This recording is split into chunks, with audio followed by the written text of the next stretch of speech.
Please welcome to the stage Dr. Joe Alabd.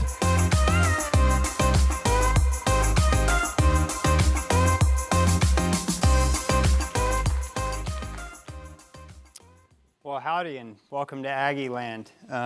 Glad to be here, and I apologize. Dr. John Mogford is on your schedule. He was supposed to present at this time, and unfortunately he's sick, and I was told to come in and fill in at the last minute, so I apologize if this is not a polished presentation. But I was asked to talk about innovation, and I thought no better way to start that than to show a video of our new RELLIS Campus, which is 10 miles away from our flagship campus here, Texas A&M. RELLIS is an acronym that stands for our core values, which is respect, excellence, leadership, loyalty, integrity, and selfless service. And so, I think that's one of the building blocks I want to talk about today in terms of innovation and building an innovation ecosystem. I think you need a lot of parts, and I'm going to show some slides that'll give an overview of the Texas A&M University system. I hope it doesn't seem like I'm bragging, but I do think you can think about these in terms of other peer institutions as we think about what it looks like to build an innovation ecosystem and what are all the parts that are there. I think the RELLIS Campus for us, really a conception idea from Chancellor John Sharp, and it started about 6 years ago, and since then we've put almost $1 billion of construction capital cost in there to build sort of one of the kind type of facilities that you could really think about how do you take advancing discovery all the way to the market. How does that happen, and how do you put all those pieces together in one place? So as I go along, I want to talk about some of the pieces that we have at Texas A&M as a case study, and then as we go on near the end, I want to talk about how does that fit in as we think about going along that technology readiness scale all the way from the early concept ideation, from discovery all the way to the marketplace. I come from a little bit of a different perspective, and I am kind of sad that Dr. Mogford isn't presenting today because he is sort of one of many of you. He worked at DARPA for a long time, and then he came here and was at the A&M system leading research also for a long time. So he gives that perspective. My perspective is, about a decade ago, I came here as a professor in chemical engineering who does research in alternative energy. I am an academic person who comes from the discovery side, but as I've been here, I've had a lot of great experiences and a lot of great colleagues who are very innovative and discovery-based and have started companies and have patents. And I think having that incredible ecosystem has encouraged me to think more about how do we accelerate or increase the frequency in which we create something, an idea at that ideation or discovery stage, and take it all the way to the marketplace. So the Texas A&M University system is actually a collection of 11 universities and 8 state agencies. Today you're at the flagship university here, Texas A&M University, but we also have 10 other universities that part of this network of universities. Prairie View is one, which is down the road. It's an HBCU, which is actually a very robust research university. We have 7 Hispanic serving institutions. I think another thing that's very unique about the Texas A&M University system is we have 8 state agencies. These are state agencies that are typically operated by the state in other states, but they're actually operated by this university system or the A&M system.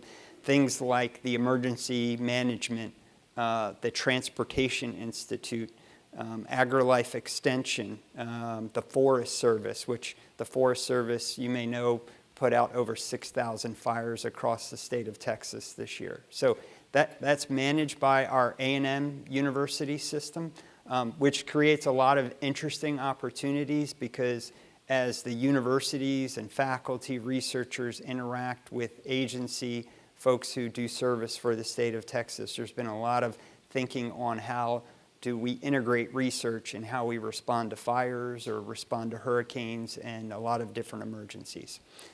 Also, we have the RELLIS Campus, which I think is a very unique concept, which I'll talk a little bit more about because it's not just one university campus, but it is a collection of many universities and agencies, and also a place where companies and other third parties can come and all do research together at scale, at a much larger scale with really incredible facilities.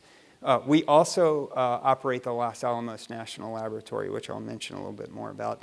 And for those of you who may be new to College Station, Kathy Banks is the president of our flagship university, and John Sharp is the chancellor of the entire A&M system. So as you see from the map, I love this map. We are all over the state of Texas, not just because of our universities, but our agencies. So we have reach across the state of Texas, which if you think about its GDP, probably puts it among sixth among all nations in the country. So it is quite an enterprise. And I learned this. I'm not originally from Texas.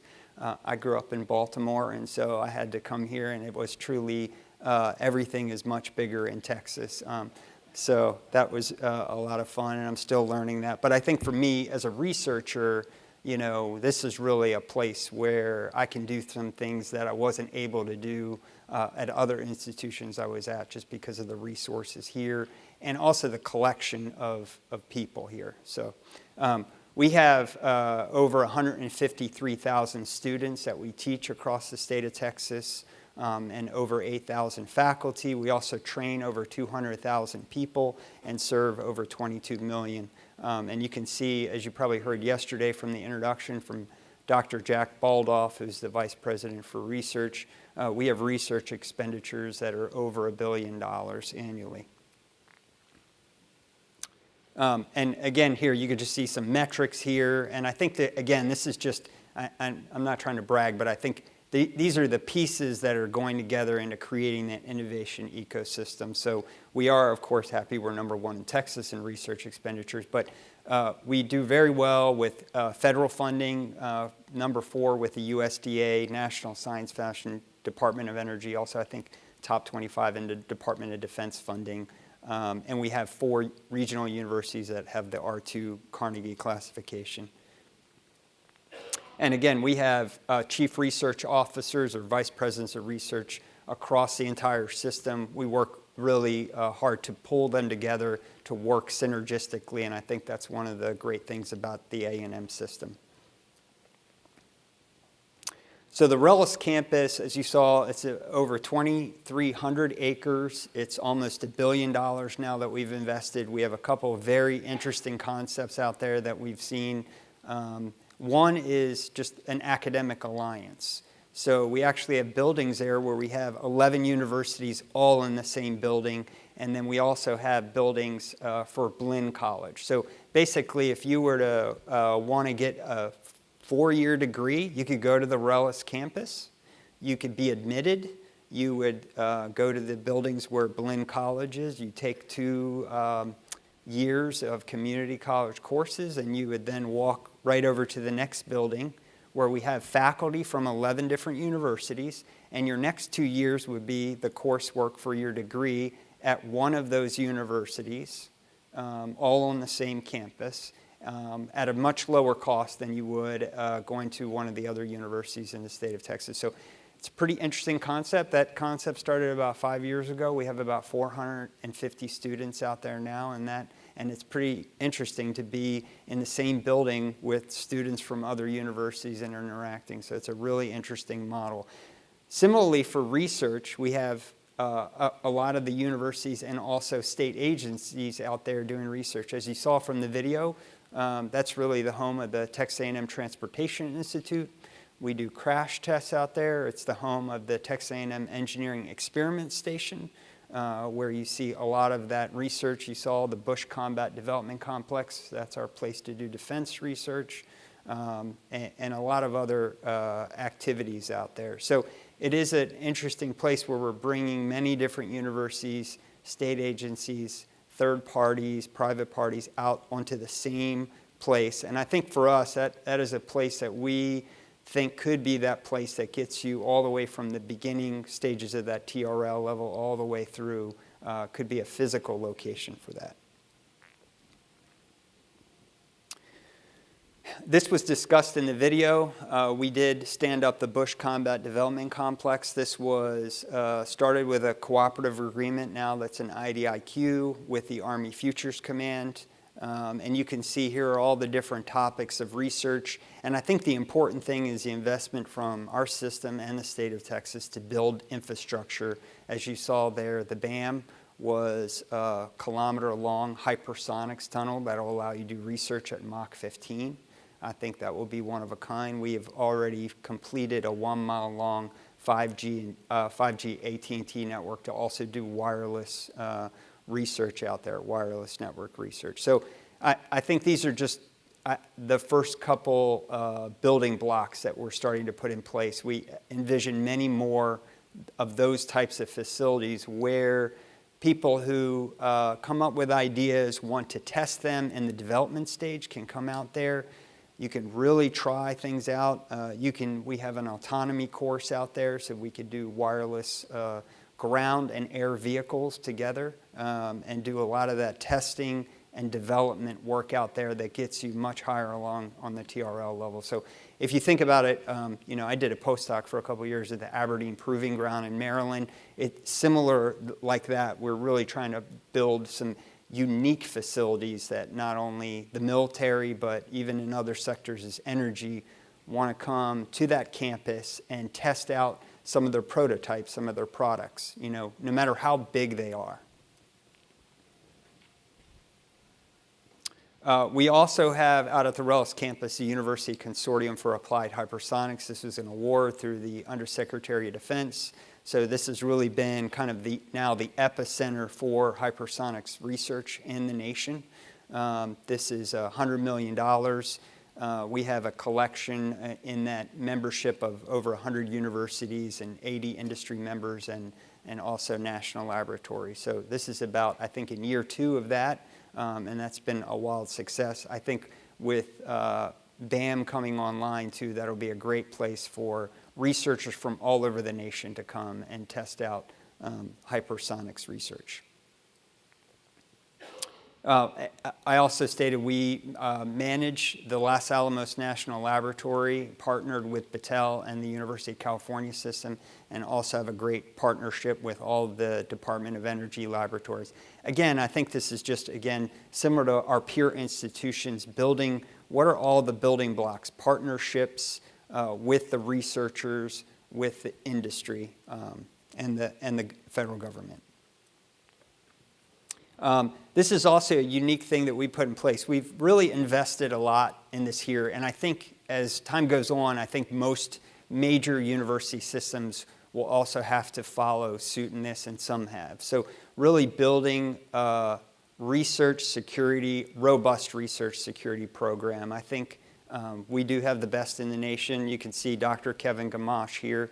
He just testified a couple months ago in front of the U.S. Senate Intelligence Committee and does that frequently. Probably won more awards than any research office. And I know, again, it sounds like we're bragging, but I think the key is we put the facilities in place to do secure research, to do classified research. I do think partners like DARPA and the defense, I think major university systems and ecosystems are going to have this in place, particularly as we have more and more threats to national security. And then also, I'm just highlighting this because I know most of you live in D.C. We actually have a presence in D.C. This is our Bush Government School, and we offer a couple of degrees there, pretty close to the White House. The one that probably is very of interest is this new Masters of National Security and Intelligence. So if you want to take some extra classes, please stop by.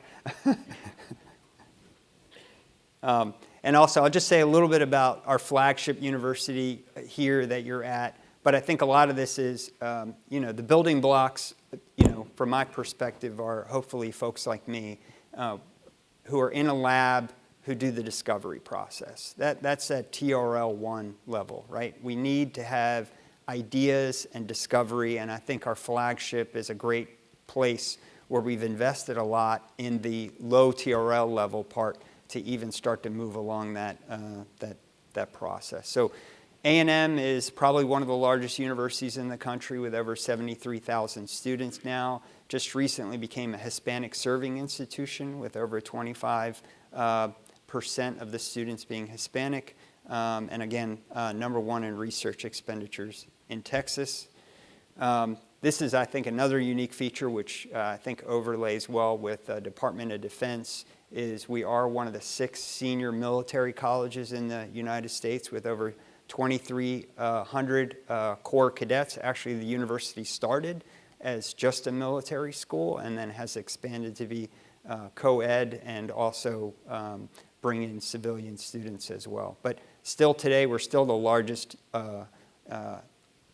uniform body of students outside of the service academy and also commission more officers into the U.S. military than any other school in the nation outside of those service academies. So again, another sort of core piece for us, I think a little unique compared to our peer institutions, but I think it has positioned us well to think more about defense-related research, and it really is part of the ethos of the Texas A&M University. And also, I think we've invested a lot in being a great place for veteran students and active duty military students to be here as well. Another core piece here, and I'm a little biased, I'm a chemical engineer as I said, so we have one of the largest and I think highly ranked engineering programs in the country. We have over 23,000 students. And this has just been a great place. There's 15 different academic departments, and for me, it's been one of the great places to be around a lot of colleagues that are extremely bright. I've developed a lot of excellent collaborations here, and that's another piece, I think, that really advances the discovery phase into the developmental phase. And one thing that we did, our Chancellor John Sharp did when he came was, I want to invest in that talent, right? So if you want to increase discovery, you have to increase the folks that do the discoveries. And so he invested already over $250 million in what's called the Chancellor's Research Initiative. And then what followed suit not long after that was the governor starting the Governor's University Research Initiative. And this is really just to recruit talented folks to Texas. So combined, we've done over $350 million in recruiting people, and that's made us go from probably a 5-fold increase in the number of National Academy of members that we have here as faculty, and also folks that are in the National Academy of Inventors, which I think is critical, is that we don't have people who are just researchers, but like myself, we're also inventors. We protect our intellectual property, and that's one of the stages to go along that innovation scale. And then, again, this just shows you, again, I think you need to have these world-class faculty. These are the ones who are the discoverers and the inventors. I think another key part here, which was really a part that attracted me to come to Texas A&M and leave the Northeast, where it was, I was used to city life, but it was cold, and so I do like being here. It's very nice and warm, and I can swim in the pool more often. But I think the key part here was building an infrastructure for researchers to be successful. To do discovery, you need support. We have over 140 centers and institutes across this university, and we also have 56 core facilities. And for me, I think this is really important. There's experiments I can do in my lab, but I have 56 core facilities around the campus that I can go and do any experiment I can think of, which I think is the critical part. I mean, a lot of times we do certain experiments through collaborations across the United States or even across the world, but being able to do them readily and quickly on your campus is critical. And these are just all the different areas here that touch on select strategic priorities for us. And I'll cover a couple other key parts here. pieces. And then I think what I'll end is just telling you a little bit about what we're thinking about with the innovation ecosystem. So here's another resource here on campus, the Global Health Research Complex. And this, I put in here, this may be of interest to DARPA, is just this idea of looking at threats, particularly as we've just gone through the pandemic, creating a facility to think about diseases and the spread of diseases, not just to humans, but to animals. And as you know, we have probably one of the best veterinary schools in the country. I think I did a count recently. Just in the Brazos County here, we have probably over 75,000 animals that we take care of and we do research on. And across our system in Texas, we probably have approximately 100,000 animals of all types. So I think that create another really a building block for us to do research in that area. And this, you can just see this facility allows you to do a lot of very critical things. We can do things on large animals, BSL-3. We could do injury, surgical work on large animals to look at how this affects human injury repair. And again, just showing you the wide range of facilities here. And I think this is a great training facility, not just for research, but for our students. And this is the collaborative network with, in veterinary science and biodefense that we have established here. A couple other pieces here. So we have a reach back to you have to have a core number of people who can create the discoveries. You also, across the state of Texas, we have a couple other things that we're investing in.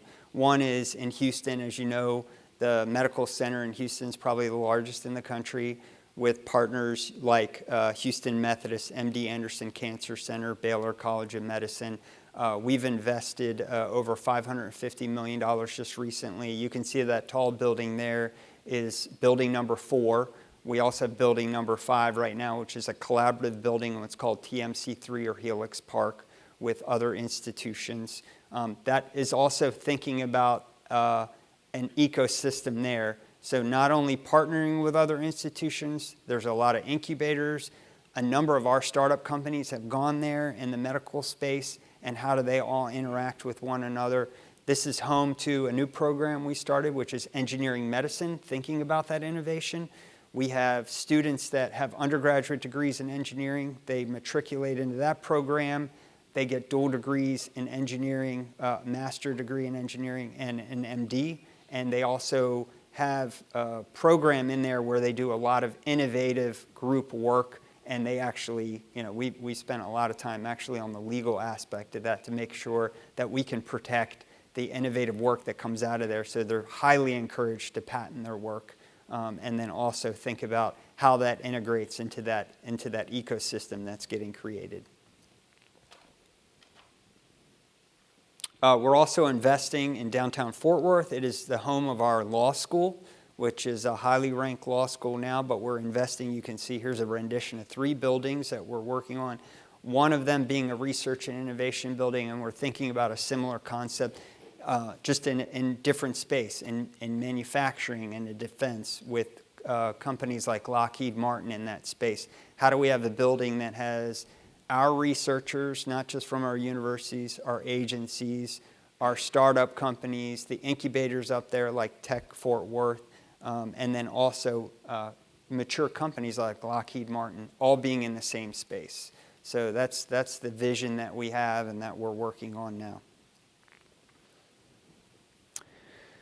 So I'll switch gears a little bit here. I think this is another part here. I'll talk a little bit about now. I have the discovery, and what do I do once one of our faculty has a great discovery? And I think one of the things that has helped us is really being pretty progressive in working with industry. They sponsor our research. I think that's created a really good environment where faculty like myself have, you know, I have federally sponsored research from the National Science Foundation, Department of Defense, Department of Energy.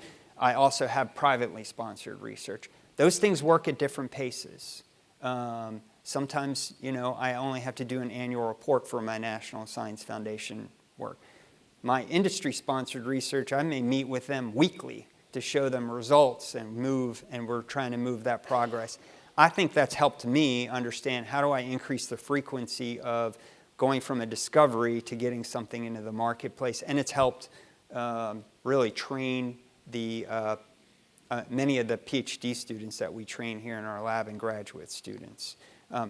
I'm not the only one. I think that's what's really good about this system that we have, and I encourage it for a lot of other academic environments, because I have a lot of colleagues like myself who understand what it means, and I have a lot of really colleagues that are really courageous. They take their idea and they'll start a new company, or they'll start many companies. They'll be serial folks, serial inventors, serial entrepreneurs.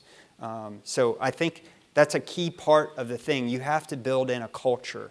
And I think our culture, one of the parts of our culture stem from the fact that we have a high number of industry sponsors, and our faculty, really seek that type of sponsorship in addition to the federal sponsorship. And then you create a collaborative network of your federal partners, your private partners, and the academic community together. And so I think similar to a lot of university or academic environments, we have an office that will help the faculty who are inventors patent this, protect their inventions. We also have a new ventures competition. I was happy to see there's actually some startups that are here that came out of A&M that have gone through this venture competition as well. And so we are excited about that. And again, these are just some of the metrics here, and we have a lot of people here. This is a good example of somebody who's a serial inventor. And we have about 80 active startup companies now. I think that's another part of this ecosystem that you really have to develop. And these are just some of the logos of the startup companies that we have, and interacting with those startup companies. So I'll end with a couple slides here. This was really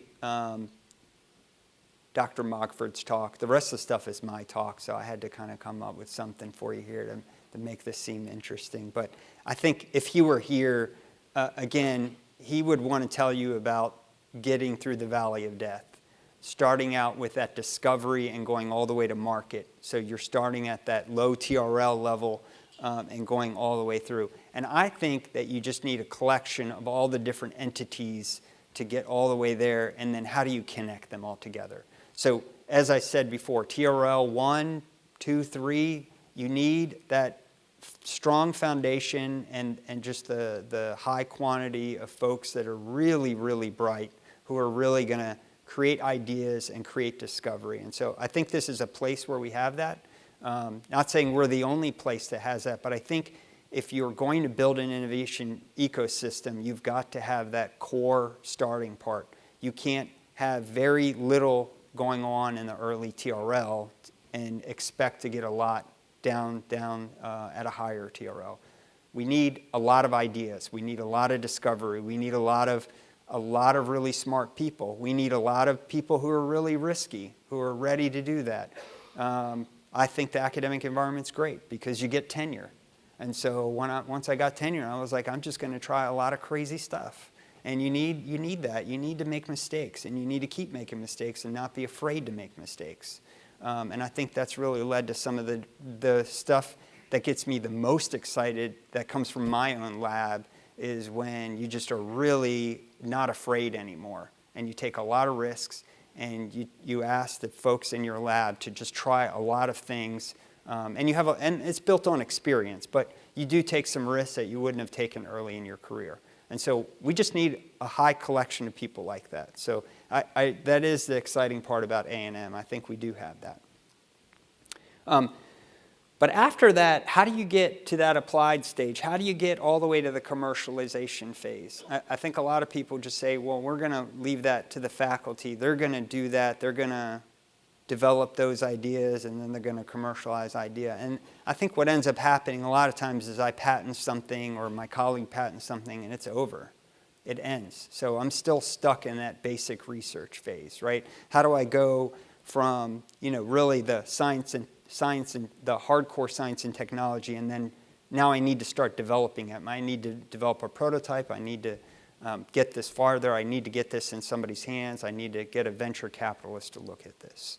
I was really excited. Our president actually announced this year an investment of $5 million a year into something called Advancing Discovery to Market. And that really is going to give faculty the opportunity to have some money, now not just the typical money that we would get from the National Science Foundation to do that TRL 1 level or that 6-1 research, but it would allow us now to take an idea that I already have. I may have already protected it, but now what do I need to do to either start a company or how do I develop that? And where do I develop that? And we're hoping that the RELLIS Campus is a place where you develop that.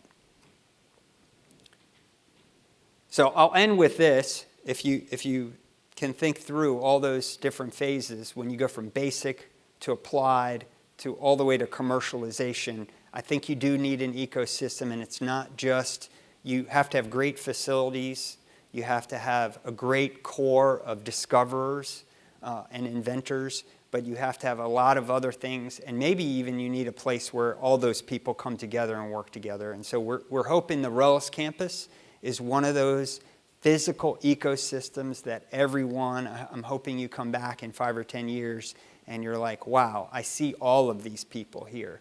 We do have a lot of critical pieces there. We have the facilities, we have a lot of people there, but I'm really excited about what it will be even 5 or 10 years from now. So you can see at the low TRL levels, we have our academic folks like myself who do research in a lab. The unique thing about us is we have agencies which really have the ability to do, like the Transportation Institute, a lot of applied outdoor research that you'll see out at the RELLIS Campus. But I think it also takes that ecosystem of the startup community, the venture capitalists, and also our major industry partners to all work together. And I think having it done in one physical place. And I'm hoping as we invest more money, as you see even the National Science Foundation is investing in these engine type things to create these, I hope these kickstart these type of physical innovation ecosystems where everybody comes together, including our federal partners, to build an innovation ecosystem that will take us from discovery to market at a much higher frequency. So with that, I thank you so much for bearing with me on this kind of speech that came in the last minute. And I hope you enjoy your time here at Texas A&M.